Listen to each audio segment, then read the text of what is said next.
Assalamu alaikum wa rahmatullahi wa barakatuh. Kardeşler, bugün biz Mesih turahında hüйләшеп утыргайнык.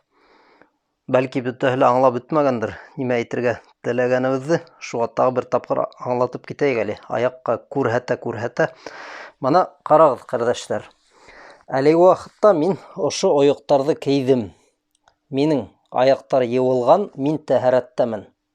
Ошо оёктарны кейдем дә, әйтәйек, бер 2-3-4 сәгать йөрөнем ти. Тамаммы? Ошолай йөрөнем дә һәм кайдалыр урамга сыгып китергә кирәк булды. Мин ошо оёктар өстенә икенче аяк киемен киям. Әйтәйек, моны ошоларны. Моны әйткәндәй, бул оёк калын. Галимнарның әйтү буенча, фәтвалары буенча оёк калын булырга тиеш, үтә күренеп торырга тиеш түгел. Кайсы бер галимнар бөтенләй моны ошондой оёк ярамай, тиренән булырга тиеш дип әйткәндер бит инде. Гарәпчә бул хуф дип атала, безнең телдә мәсих, ситек инде. Моны бул әйтмәкселе ситек тиренән тегелгән. Ләкин галимнарның күбе ошондой оёкка фәтва биргәндәр, әгәр калын булса, мәсих кылырга ярай дигәннәр инде. Моны әлеге вакытта мин икенче катты кия башладым. Минең аяк тәһарәттә юылган. Моны бер оёк өстенә икенче оёктымында мәсихтеме, ситектеме, итектеме аяк киемен кийдем. Моны урамда эшләп йөрим, мәсәлән. Һәм минең тәһарәт бозылды ти, һәм тәһарәт алырга вакыт итте. Мин юындым, аякка барып еткәндә, мин нимә эшләйм? Кайсы бер кешеләр моны ошо икенче катын сисәлә, тегенеңә мәсих кыла. Юк, моны шул икенче каткала мәсих кылырга ярай. Ни өчен? Чөнки мин беренче катты, икенче каттыла кигәндә мин тәһарәттә инем. Минең аяктар юылган, тәһарәтле хәлдә мин быныһын да ике каттыла кийдем. Шуңа мин ошо икенче катның өстенән мәсих кылам. Аңлашылдымы? Был мана беренче осрак булды. Хәзер икенче осракты алайык.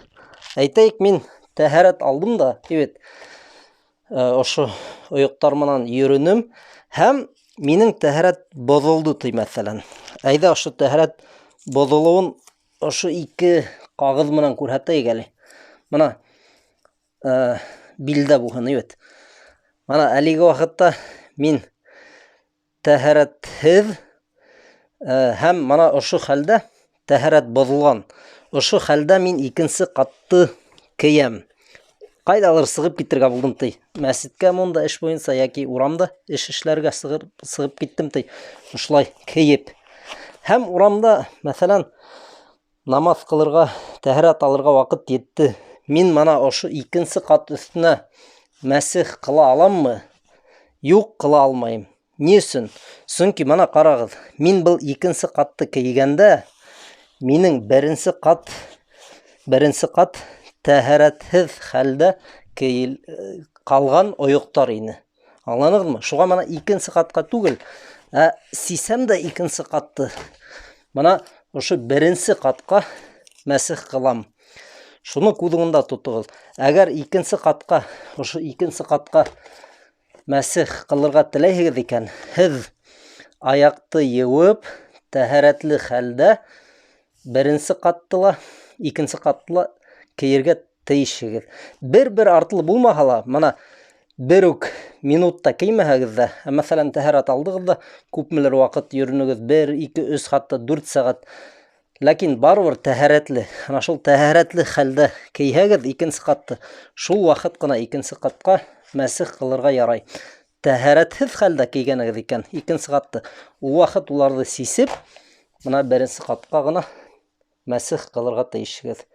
Моны шуны бүген аңлатырга теләгәйнем. Бынан тыш тагы күп хөкемнәр бар. Бул зур айрым тема, уның нескәлектәре күп.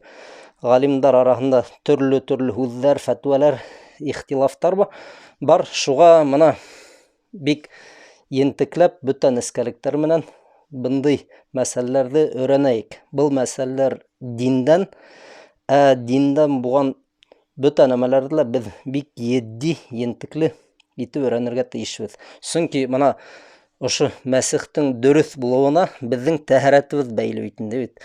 Тәһәрәткә беҙҙең намаҙыбыҙ бәйле. Намаҙҙың ни тиклем мөһим икәнен бөтәгеҙ ҙә аңлайһығыҙ. Шуға бының һымаҡ мәсьәләләрҙә, ул бөйөк мәсьәләләр, уларға былай һалҡын ҡарарға ярамай. Шул. Баракаллаху фикум. Ассаламу алейкум ва рахматуллах.